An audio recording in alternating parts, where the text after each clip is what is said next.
Ah!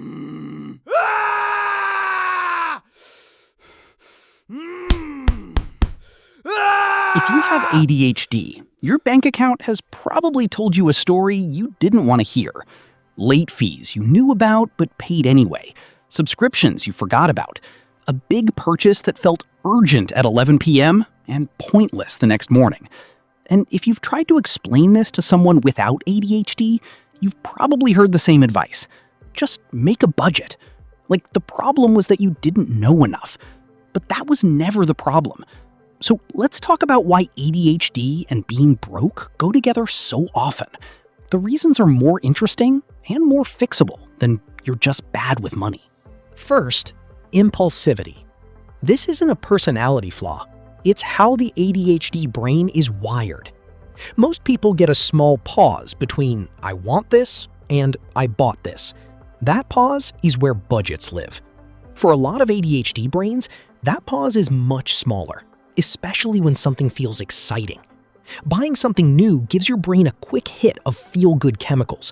It's one of the easiest ways to get that hit at 2 a.m. on your phone. This isn't weakness. It's a shorter gap between wanting and doing. And online shopping is built to take advantage of exactly that gap. One-click checkout wasn't an accident. Next, something called time blindness. This means the ADHD brain has trouble feeling the future as real. A bill due in 3 weeks doesn't feel urgent yet, so it gets forgotten until it's due tomorrow. That turns normal bills into constant emergencies, and emergencies cost more money. Late fees, overdraft charges, credit card interest because payday is still 5 days away. This isn't about not understanding math. It's that 3 weeks from now doesn't feel real until it's suddenly here. Then there's paperwork. Budgeting, tracking spending, comparing insurance plans, doing taxes, canceling a subscription you don't use anymore. These are boring but important tasks, and ADHD brains are especially bad at boring but important. Not because of laziness, because ADHD motivation runs on interest and urgency, not on importance. A task can matter a lot and still get zero motivation if it's not interesting or on fire. So the cancel button doesn't get clicked for 8 months. The cheaper insurance plan never gets found. The tax refund never gets filed. Each one is small on its own, but over years, they add up to thousands of dollars that quietly disappear. There's also the job side of this. That is it! I can't take this anymore! You can take this job and shove it! I effectively quit! Which people talk about less. ADHD makes certain work patterns more common. Missed deadlines, trouble with repetitive tasks, struggling through long meetings or doing the same form 50 times a week. This can mean more job changes, more gaps between jobs, more trouble keeping roles that pay well but need steady, low-excitement focus. This doesn't mean ADHD people can't be great at their jobs. Many are, especially in creative work or fast-moving situations. It means a lot of stable, well-paid jobs are built around the exact skills ADHD makes hardest. Put it all together, and this isn't one bad habit. It's a bunch of small mismatches between how ADHD brains work and how money and jobs are set up. Budgeting apps assume you'll check them. Bills assume you'll remember them. Careers assume steady, unexciting follow-through. Every one of these assumptions quietly favors people without ADHD and quietly costs everyone else. The fix isn't try harder.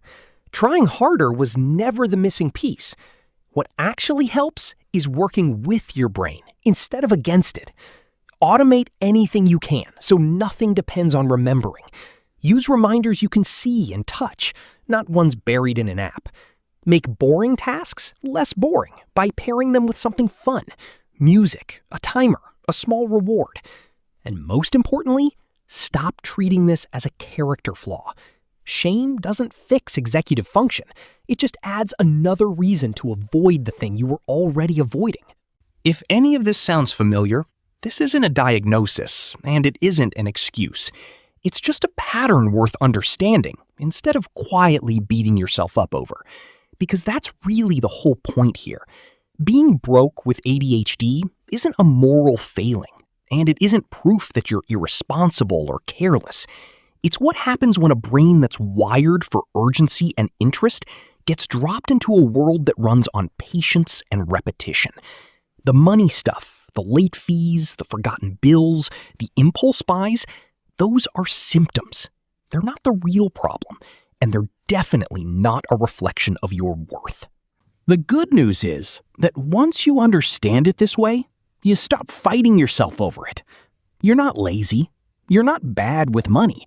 You just need different tools than the ones everyone else was handed, because your brain runs on a different system. Small changes, the ones that remove reliance on memory and willpower, tend to help more than any amount of guilt ever will. And that shift, from blaming yourself to understanding yourself, is usually the actual turning point. Not a new app, not a stricter budget, just finally seeing the pattern for what it is.